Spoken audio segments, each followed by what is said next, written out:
السلام عليكم ورحمة الله وبركاته. كسو دواد ولالا كحرن كنالكينا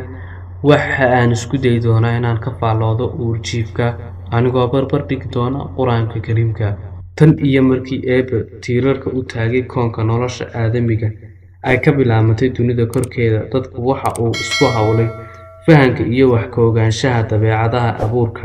koonka iyo weliba ujeedada nolosha wuxuuna u duurgalay aadamuhu xaqiiqo raadinta xaaladda dhabta ah ee ka jirta dunida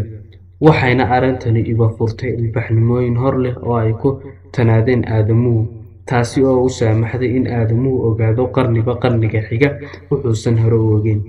muddo aad u badan ayuu aadamuhu ku hawlanaa wax ka ogaanshaha abuurka dadka iyo korniinka aadamaha waxaana jirtay aragtiyo dhowr ah oo ka faallooda halka ay ka yimaadeen dadku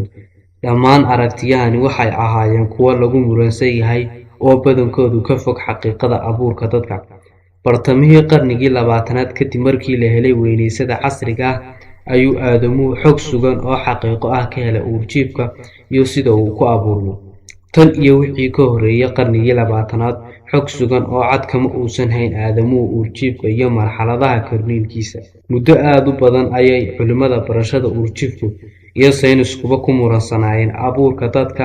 iyo marxaladaha kala gedisan ee koritaanka aadamaha horumarka saynisku waxa uu ahaa mid aad u gaabis ah oo maalinba maalinka xiga lagu indho-dilaacsado wax aan hore loo aqoon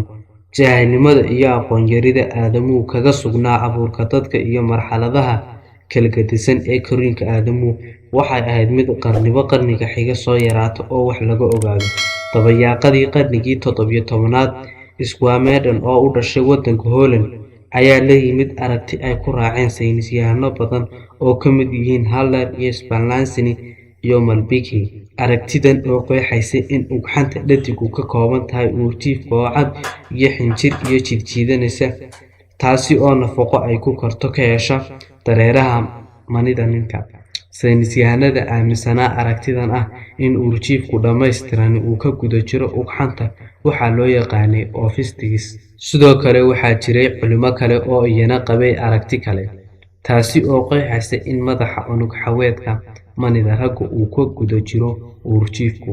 kuwaasi oo loo yaqaanay homunculus saynisyahanadu waxa kale oo loo yaqaanay spermes aragtidooduna waxa ay tilmaamaysay in manida ninku tahay inin ama seed halka ugxanta haweeneydu ay tahay caradii seedka ka baxaysay aragtiyaha kala gedisan ee laga aaminsanaa abuurka dadka iyo koriinkoodu ma ahayn labadan oo kaliya waxaa jiray aragtiyo badan oo koox walba aragtidoodu gaar u difaacaysay saynisyahano dhowr ah ayaa iyana aaminsanaa in uurjiifku ka abuurmo caadada haweenka sidoo kale waxaa jiray saynisyahano ilaa maanta aaminsan aragtidii Darwin ee qeexaysay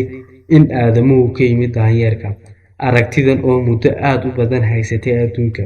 dhammaan aragtiyaha xaqiiqada ka fog ee aadamuhu ka haystay abuurka dadka iyo korniinka aadamuhu waxay noqdeen kuwo isbedelay kadib helista weynaysada casriga ee microscope waxaana khasab noqotay in laga guuro dhammaan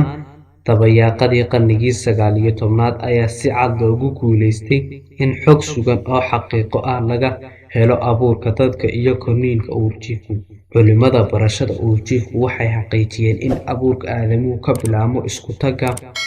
manida ninka iyo ugxanta haweeneyda iyaga oo sameeyay hal unug oo uu ka samaysan yahay uurjiif